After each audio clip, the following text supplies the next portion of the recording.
Hi guys and welcome back to my channel. The case that I'm going to be looking into today is pretty horrific. Well, they all are, but I don't know, this one I just found really awful. Like, super awful. I use awful a lot, but there you go. It is the case of Tom and Jackie Hawkes. Now, if you haven't heard of this one, then you will do soon. It was suggested by Ian, so thank you for that. I appreciate any suggestions you guys have, and of course if you do have any more, please do let me know.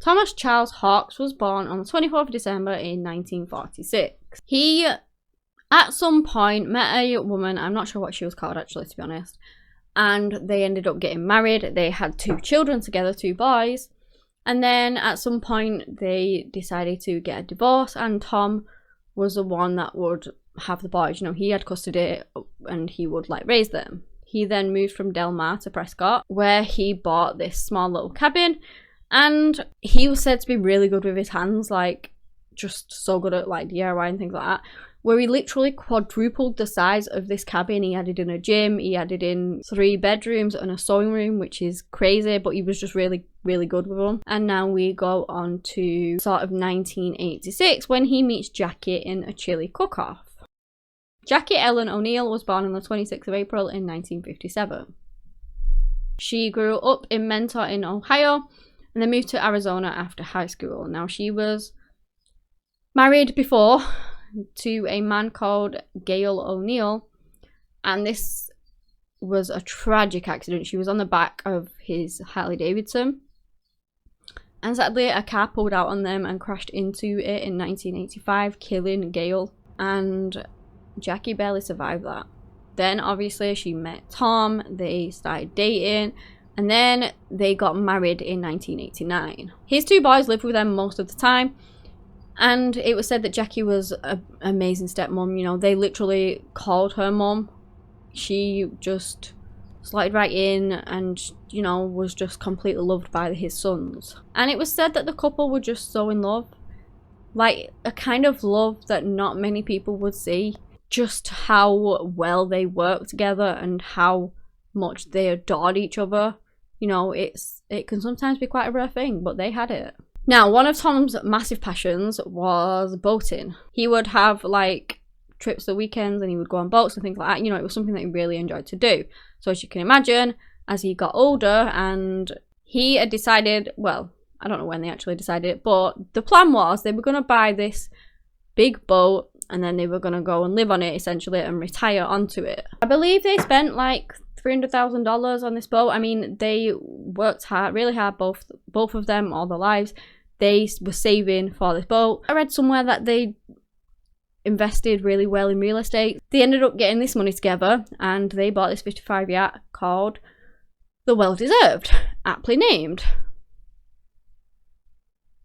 Their overall goal was to cruise around Mexico, which they'd been planning for years. So they did, they purchased it, and then I believe that was in 2000 they actually bought it, but then Tom went ahead and retired in 2001 from being his, I forgot to mention, he was a probation officer, sorry I didn't mention that, but he retired from that, and then they decided that they were going to move full-time onto this boat, so they sold their house, and they did it. They moored it in Long Beach, and Tom, as I said, was really good with his hands, so he would do all these improvements on the boats. He added like racks on for kayaks and windsurfs.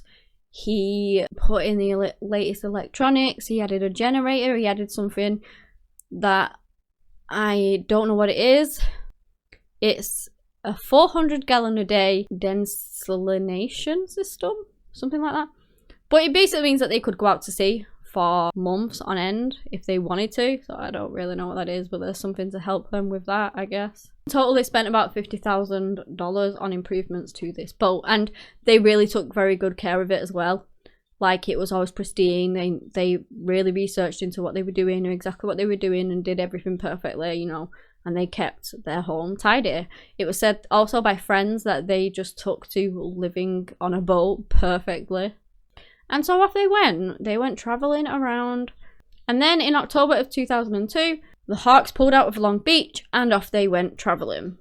They went down the coast of California, San Lucas. The Sea of Cortez was a particular area that they really enjoyed going in a lot, and they would stop on the Mexican mainland and things like that. They would just travel, and for like 1.5 years they would email their friends and call their friends and send them pictures about how amazing life was and how much they were enjoying themselves, like their retirement.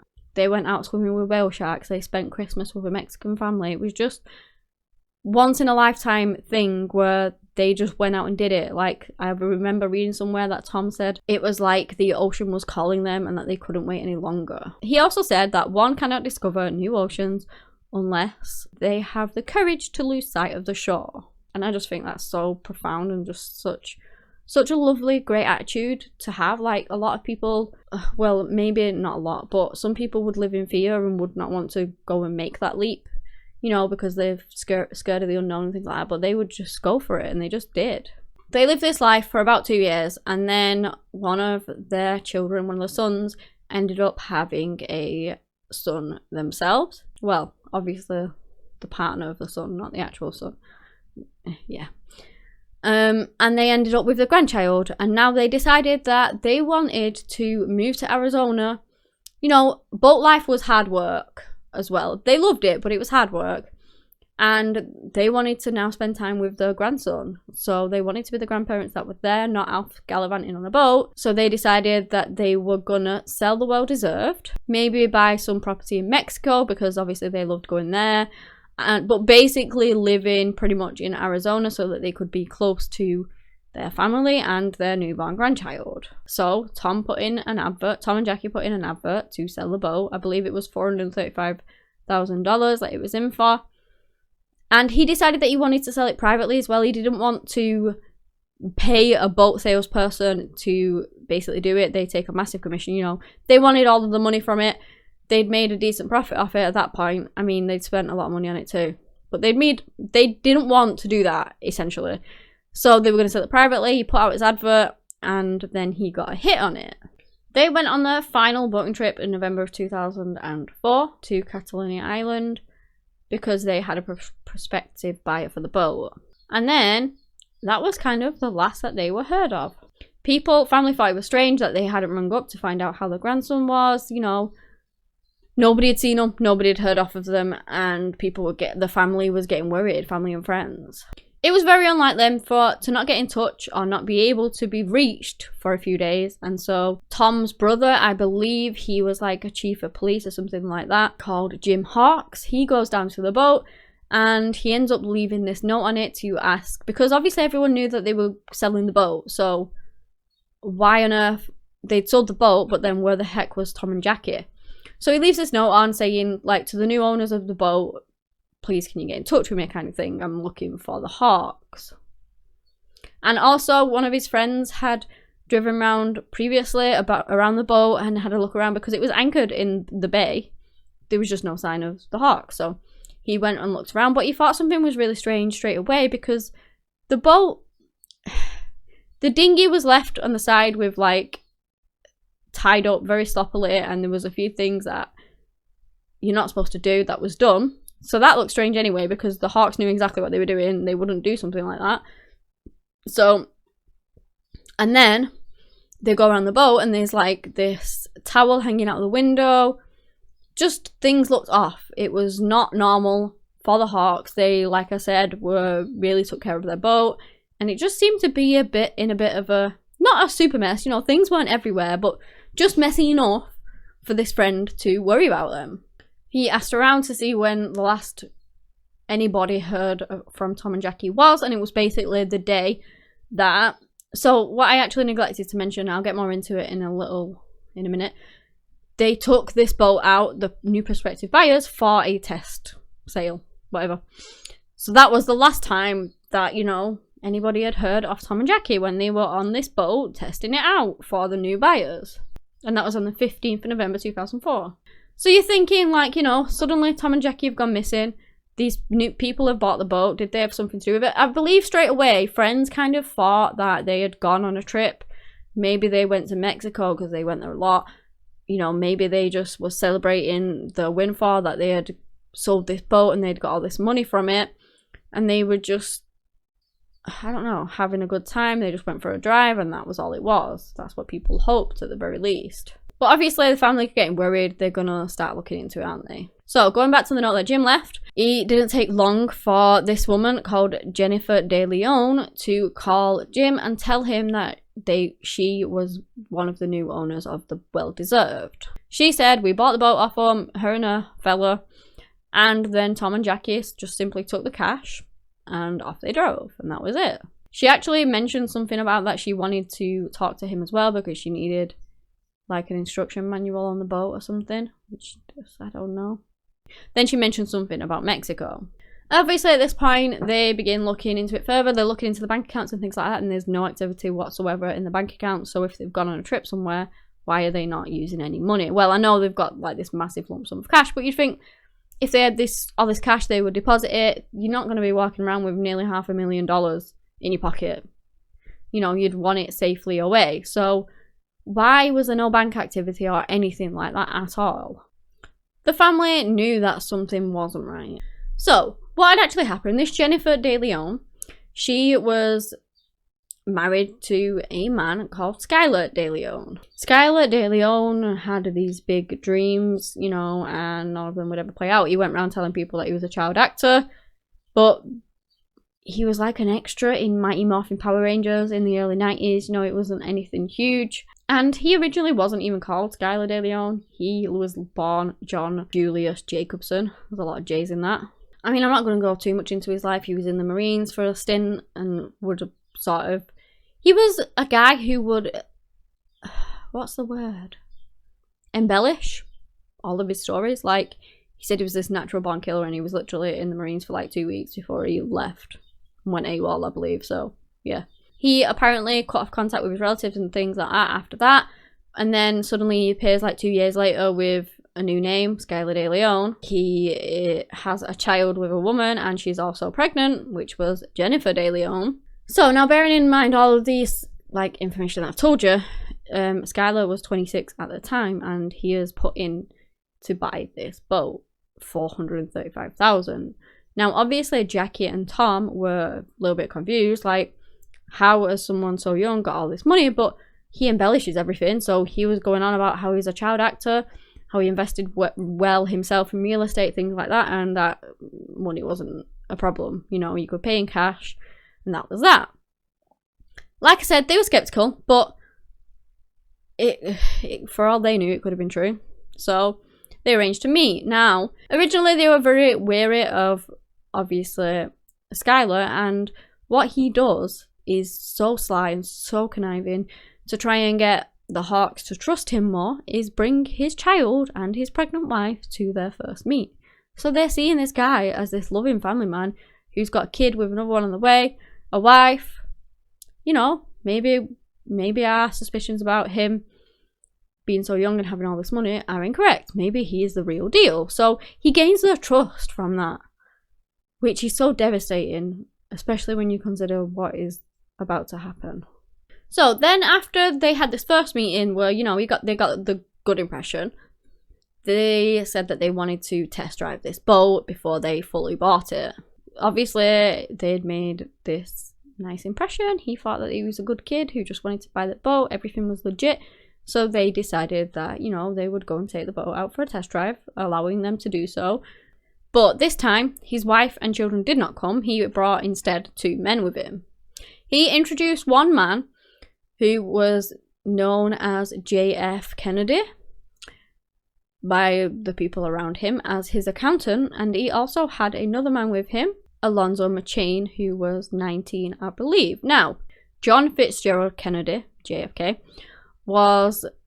he wasn't an accountant, you know, he was actually a gang member. He was a notorious gang member.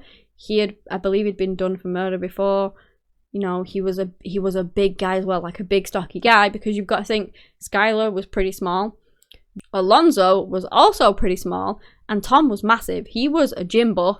So was Jackie. I mean, she wasn't massive, but they were both gym buffs. Tom was really, really strong, really, really fit man. So you're thinking Skylar wouldn't have stood a chance. So he literally paid this JFK to come with him, introduce him as their accountant when he was nothing of the sort. You can see where this is going, can't you? Nowhere good.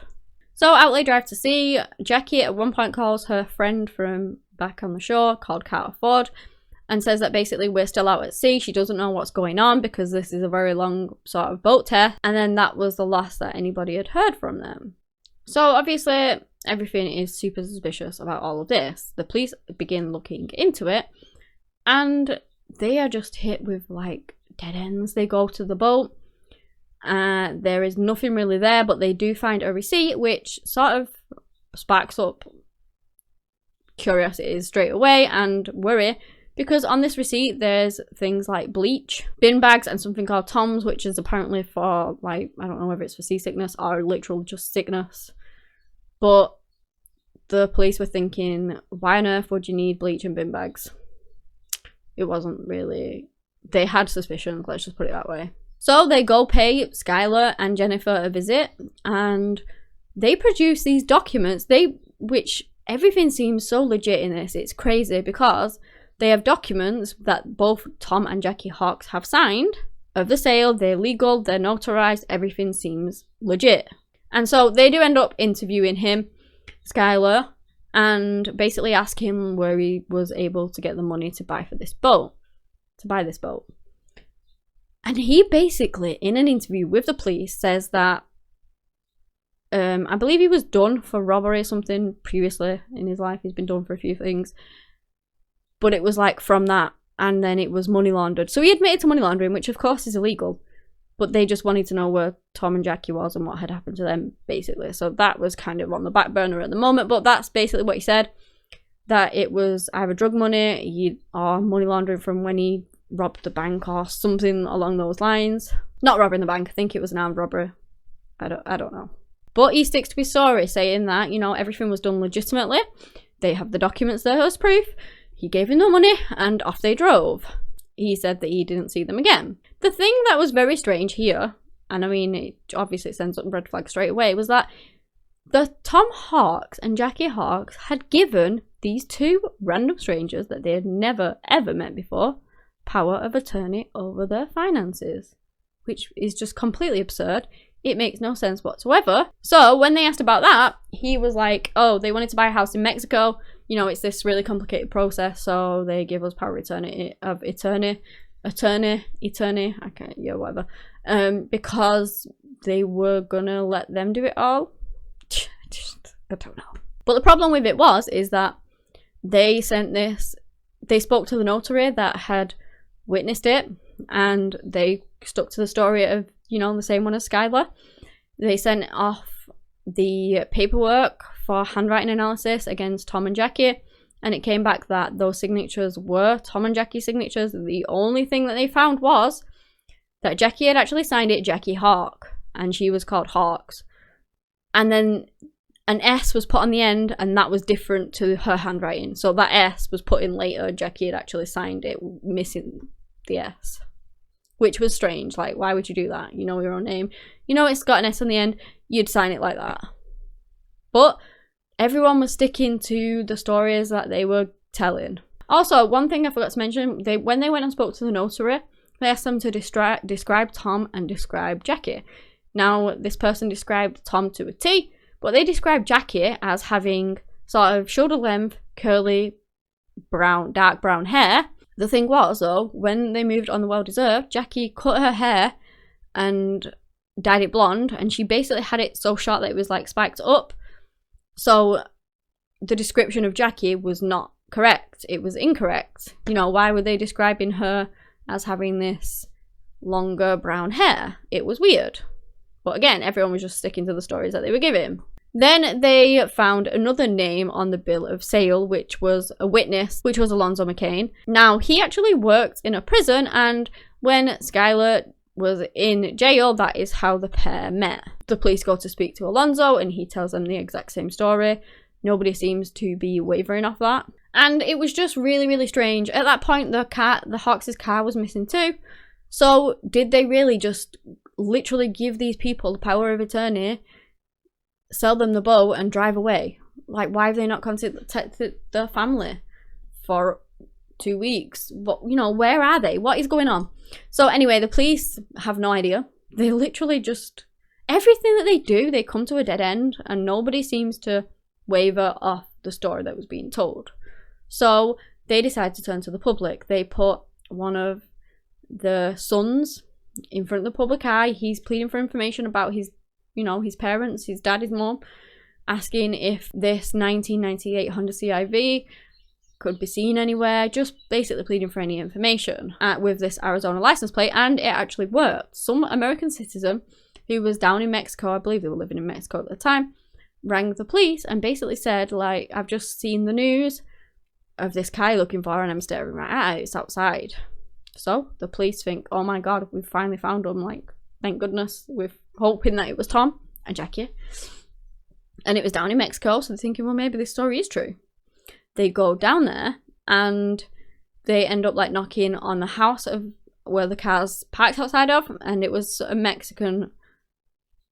The family were Mexican, so obviously they spoke Spanish. The police didn't speak Spanish, but they basically said the name Skylar De Leon and Jennifer De Leon. And when asked about the car, they said that Skylar gave it to them, which is absurdly strange because I thought Tom Hawks was down there driving the car around. Why was Skylar giving him the car? Then they swept the car for DNA, and they found Skylar's DNA inside. And so that was like the final piece of this crazy puzzle that the police were looking for. And when they got home, they arrested Skylar. Now, I believe at this point he was getting sort of cold feet. He rang up his probation officer to see if he could leave the country. And so the police had to act fast. They didn't actually arrest him on Tom and Jackie's anything because they had no proof of anything. But they arrested him on the grounds of, like, the money laundering that he'd admitted to. You know, the illegal stuff. That's why they put him under arrest. The officers were obviously looking into it all and speaking to all these different people. And then they came across another case about a man called John Javi. The case was unsolved, and some police officers were looking at Skylar for that murder. John Javi was apparently found in Mexico with his throat slit after having met, and the pair did meet in prison, so they knew each other. Apparently, he had basically said that they had this deal and he was going to make a lot of money off of it, and he wanted to partner up with him, and then he turns up deceased after that. They looked into Skylar, but I believe there was nothing to, like, link him or prove it. But he did actually kill John Javi. At this point, they really started to look into Alonzo again. They was pressing him because obviously he was there. He was a witness to, he bore witness to what happened. And so, well, you would assume at least if his name's on there. They sort of tried pressing him. I believe he had fled to Mexico at the time. They went and spoke to the notary again, and the notary kind of stuck to the same story. But then eventually they cracked and said that basically the couple had brought the documents already signed, paid in cash for them to basically sign off on it all. And, you know, she never actually saw it in person. She never saw Tom and Jackie. He, she, I don't even know whether it's she. It might have been a he. They never saw Tom and Jackie. They just signed off on it after that. So they had that. The notary had now changed the story. They were trying to press on Alonzo to basically crack. And I believe they offered him a deal. Like, they couldn't give him immunity, but they could take the death sentence off of the table. And eventually he decided that he would do the right thing. So he came back, and then they ended up speaking to him. One thing I forgot to mention as well, they offered Jennifer, who was like 7 months pregnant at this time, bearing in mind, immunity if she rolled over on Skylar, and she wouldn't. She would not do it. So that's why they sort of targeted Alonzo, I guess. And the story that Alonzo came out with is just absolutely, utterly heartbreaking. And the police were kind of already onto what they thought had happened anyway. So basically, I believe one of the officers rang up his boating buddy and said, if there's been a murder on a boat, like, what are the signs to look for? And straight away they said an anchor missing, and a missing anchor. So he goes to the boat, and there was only one anchor on the bow. Now, when they look at pictures, they go back and look at pictures of when the boat was for sale and all of the pictures they had, and there were two anchors on the bow of that boat. So, you know, they had those suspicions. as to what had happened, and Alonzo was about to confirm them. So basically, he told a horrific story of how, you know, the three men got on the boat. They told him that they wanted to go out for a test drive, introduced JFK as the accountant when he was a gang member, and that the plan was to kidnap them and then throw them overboard using tasers. So out they go, Jackie and Tom, trusting Skylar, thinking like he's this family man, you know, he's just a kid that wants to buy this boat and that's that. They go out to sea, testing it, and then at some point JFK goes down under the deck on the second floor, whatever it's called, and because he feels sick, but he doesn't come back up. So Tom's wondering what on earth's going on, so he goes down after him, and then Skylar follows, and this is when they take out Tom. Alonzo was left upstairs with Jackie. She hears all of the commotion and wonders what on earth is going on, and this is when Alonzo tasers Jackie. So they tie them up. I believe they blindfolded them and gagged them, and then eventually they bring them back up to the top of the boat, where they get them to sign the paperwork, and they make Jackie sign first, which she then signs with Jackie Hawk missing the S off, probably with the intent to let somebody know that this sale is not for real. Something was very, very wrong. They were then put on the bed. They were restrained, handcuffed, duct taped, I believe over their eyes as well, like gagged and eyes, I think, blindfolded. And at this point, obviously Jackie is crying her eyes out. She's frightened to death. They both are. Well, Tom wasn't crying, but they were both frightened to death. And it was Alonzo actually mentioned how Tom was stroking Jackie's hand through his restraints, like trying to comfort her. Now, I also read that at some point during this entire thing, obviously once those documents were signed, they started heading out to like the deep sea. They had the plan to dump them. You know, that was what they were going to do. Devastatingly. So out they're heading, and at one point I read that Tom actually managed to kick Skylar off his feet, and then apparently JFK took this massive swing at his head and probably knocked him out cold. Again, Jackie can't see any of this, she can just like hear it. And then she's suddenly forced to hold up the weight of Tom as well, so she don't know what's going on. She's terrified and she's screaming and crying. And then Skylar apparently picks up the anchor, which they can hear, by the way. You know, they can hear it being dragged across the bow. They know what that sound is. So he picks up the anchor and he basically ties them to it. And then he chucks that anchor into the ocean, and it drags Tom and Jackie in, both alive, screaming and crying and knowing exactly what's going to happen and what is happening. Bearing in mind, Jackie and Tom had been on this boat for like several hours at that point, tied up and things. So can you imagine how terrified they were, and just the fact that Tom was comforting her. And after them hearing the anchor, I believe Tom was trying to soothe her, saying, you know, at least we'll be together. I mean, it's just absolutely beyond heartbreaking. It really, really upset me, this case, because I just couldn't even imagine them being tied to that anchor and just going in alive into the Pacific Ocean. And sadly, their bodies were never discovered. We have, to this day, still not found them. So after he tosses Jackie and Tom into the ocean, still alive, he, no remorse, doesn't give a damn, starts chucking out their belongings in photos and stuff into the sea, like frisbees, and then he ends up doing a bit of fishing before they end up taking the boat back, which is just goes to show how little, and well, not little, they had no remorse whatsoever. They both said that they had nothing to do with it. Jennifer, they were looking into her because obviously she was an accomplice in it no matter what. Yeah, okay, she might not have been on the boat at the time, but she helped in it. If it wasn't for her, probably none of this would have happened, because if she didn't turn up for that boat with her being heavily pregnant and with a kid, they wouldn't have trusted him, more than likely. So they're trying to find out if they can find anything on her, and then they found this CCTV footage of, after a couple of days after it had happened, both Jennifer and Skylar going to the bank trying to withdraw funds from the Hawks bank account with this power of attorney. Now the manager or whoever it was did not allow that. They said, you know, I know who the Hawks are. There ain't no way I'm giving you this money without clarification of you being allowed it, basically. So they couldn't get anything But that just proved that Jennifer was complicit in it all, and so she was also arrested too. She got life in prison without the opportunity of parole. JFK ended up with the death penalty. Alonzo ended up getting 20 years, I believe. That was like lenient because obviously he had to deal with them to tell them everything that had happened. And Skylar ended up with the death penalty after going on trial for killing 3 people, because they'd matched at that point that he had killed John Javi, obviously Thomas, and then Jackie.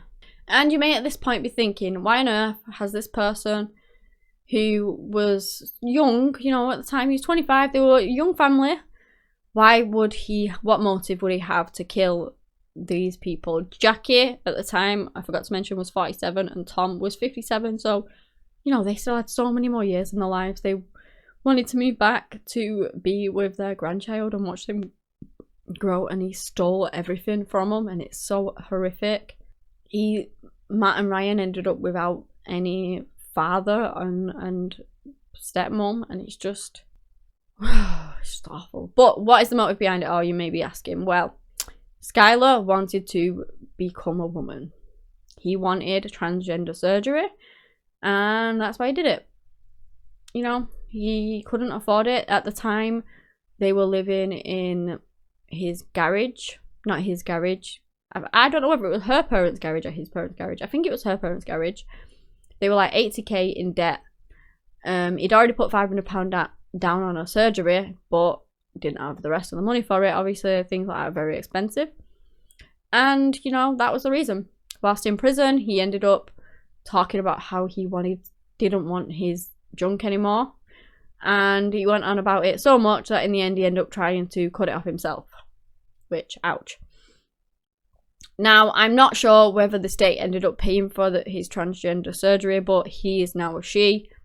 This is partly why she changed her name to Skylar all them years ago, because she wanted to change gender. And obviously Skylar is like a unisex name. So yeah, that's the reason behind it. And Skylar now identifies as a she as she waits on death row to receive her death penalty. It's absolutely devastating that Tom and Jackie met at the end in the Pacific Ocean, where their bodies were never even found. Like, to this day, we have not discovered them. There's just so much of it to search. They have no idea the exact location as to where they were, and it's just beyond heartbreaking. Like, Matt and Ryan, their two sons, ended up without parents, and their poor grandchild has lost the grandparents, when all they wanted to do was sell their boat and move to be there for them, to be there for the family.